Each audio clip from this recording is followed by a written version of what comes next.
When we looked at binary search, we talked about how efficient it was. So let's just spend a little bit of time informally understanding how we look at efficiency of algorithms. So in general, an algorithm will work on many different sizes of inputs. So it makes sense to talk about the efficiency as a function of the input size. So if the input size is n, we will use a function such as t of n to talk about the time taken on an input of size n. Now, of course, different inputs will take, even of the same size, different inputs will take different time for an algorithm to execute. So which of these should we take as our measure of efficiency? The convention is to use the worst case behavior. So among all the inputs of size n, which one will force our algorithm to take the longest time? And this is what we call usually the worst case efficiency. Now, in the case of searching, for instance, binary search or even a linear scan, we said that the worst case would occur typically when the value that we are trying to find is not found in the sequence. So we actually have to scan through the entire sequence or array or list before we find it in case of a linear scan. And in terms of a binary search, we have to reduce the search interval to a trivial interval before we can declare that the value is not there. So that's the worst case. Now it may turn out that in many algorithms, the worst case is rare. Right? So it may not be a representative idea about how bad or good the algorithm is, and maybe it would be better to give something like the average case behavior. Now, unfortunately, in order to determine something like an average case in a mathematically precise way is not very easy. We have to have a probability distribution over all inputs and then measure different inputs and different outputs and then compute a probabilistic mean for this. So in most cases, this is not possible, which is why we settle for the worst case efficiency. Now, when we talk about efficiency, as we said, we are broadly interested in the connection between input size and output size. So we express this up to proportionality. So we are not really interested in exact constants. We want to know, for instance, is t of n proportional to log of n, for example, in the case of binary search, or n in the case of linear scan, or larger values like n log n, n squared, n cubed, or is it even exponentially dependent on the input? Is it 2 to the n? So we write this using this what is called the big O notation. So if we say t of n is big O of n, what we mean is that t of n is some constant times n. Same way t of n is big O n log n means t of n is some constant times n log n. In other words, it's proportional by some constant to that value.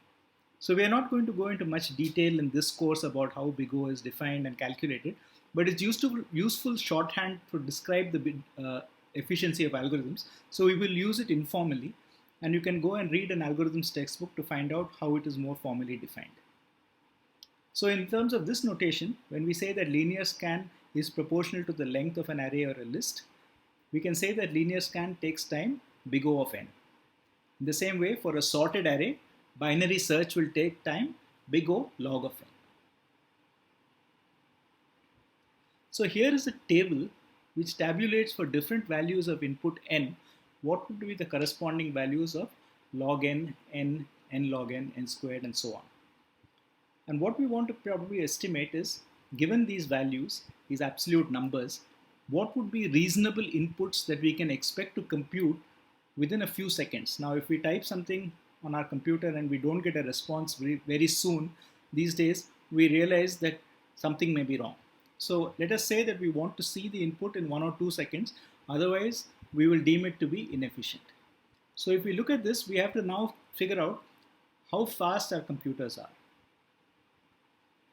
So by some simple hand experiments, you can validate that Python can do about 10 to the 7 basic steps in a second. So what we can do is try and execute a large loop and see how much time it takes. So here we have a bunch of programs which we've already written, and here is a template. So if I say look at speed 4.5pi, it basically executes a loop 10 to the 4 times, hence the name 4. So for m in range 0 to 10,000 minus 1, it just assigns m to be the value I, and finally there's a statement we haven't seen so far, but which should be quite intuitive. It says print the value of m. So in the same way, speed 5 does this for 10 to the 5 times, speed 6 does this 10 to the 6 times, speed 7 does this 10 to the 7 times, and so on.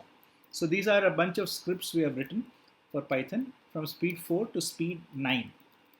Now, if you are working in Unix or in Linux, there is a nice command called time. So first of all, I can take Python and I can directly use the name of the Python program like this.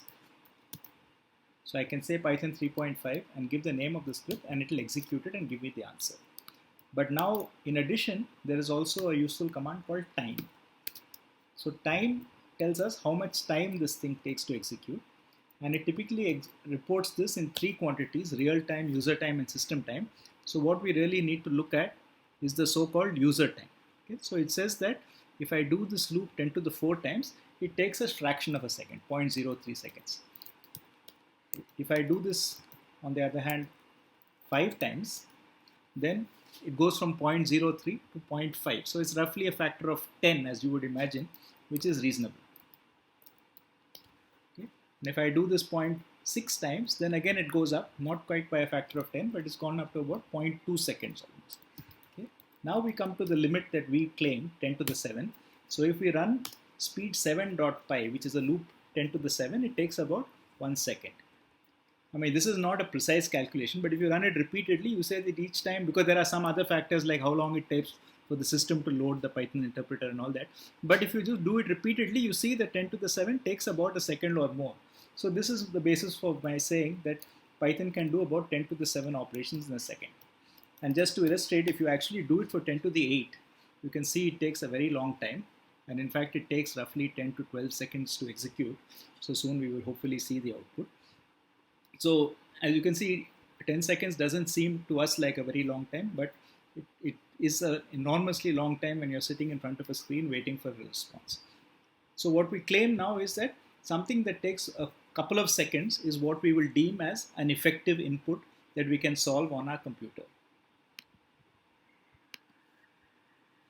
So coming back to our table, assuming that 10 to the 7 is the limit that we are looking at, let us see what happens when we mark off 10 to the 7 on these different columns. So it turns out that if something takes log n of time, then even for 10 to the 10, it takes only 33 steps and we are fine. Of course, if the input is linear and we're ignoring the constant, then an input of size 10 to the 7 will take time to. So this line comes here. On the other hand, if we have n log n, now it turns out that n log n, so it's useful to know that 2 to the 10, as we mentioned before, is 10,000, is 1024, right? So therefore, 2 to the 20 will be 10 to the power 6, okay? And 2 to the 30 will be 10 to the power 9. So really, the log grows linearly as this thing grows in terms of powers of 10. So when we have 10 to the 7, the log is going to be something like 20 something. So it's going to be of the order of 10. So it's going to drop 1 0. So that's why we say that for input of size 10 to the 6, okay, the log is going to contribute a factor of 10, so that's going to take time 10 to the 7. Now notice that when you do square, then 10 to the 3 is already going to take 10 to the 6. So somewhere between 1000 and 10,000, say around 5,000 maybe, if you're lucky, will be the feasible limit for something which takes n square time.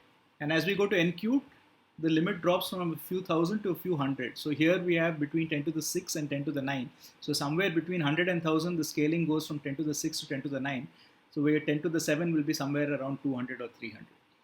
And when you get to the exponentials, like 2 to the n and n factorial, then unless you have an input that is really small, like 10 or something like that, you're going to hit problems. Because if you have a few tens, you already get to enormous numbers like 10 to the 30.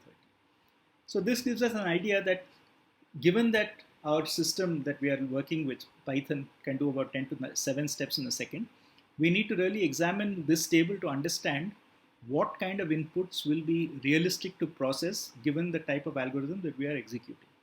Now, Python is 10 to the 7. Python is a bit slower than other languages, but even if you're using a very fast language like C or C++, you cannot really realistically expect to go beyond 10 to the 8 or 10 to the 9. So this table is more or less valid up to a scaling of a few tens, okay, in different languages. So you can take this as a reasonable estimate across languages.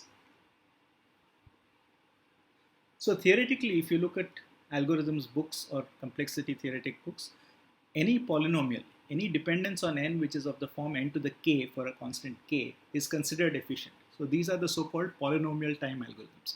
So n cubed, n to the 5, n to the 7, all of these are considered to be theoretically efficient algorithms as compared to 2 to the n and so on. Right? So you have n to the 7 versus 2 to the n. So n to the 7 is considered efficient, 2 to the n is not.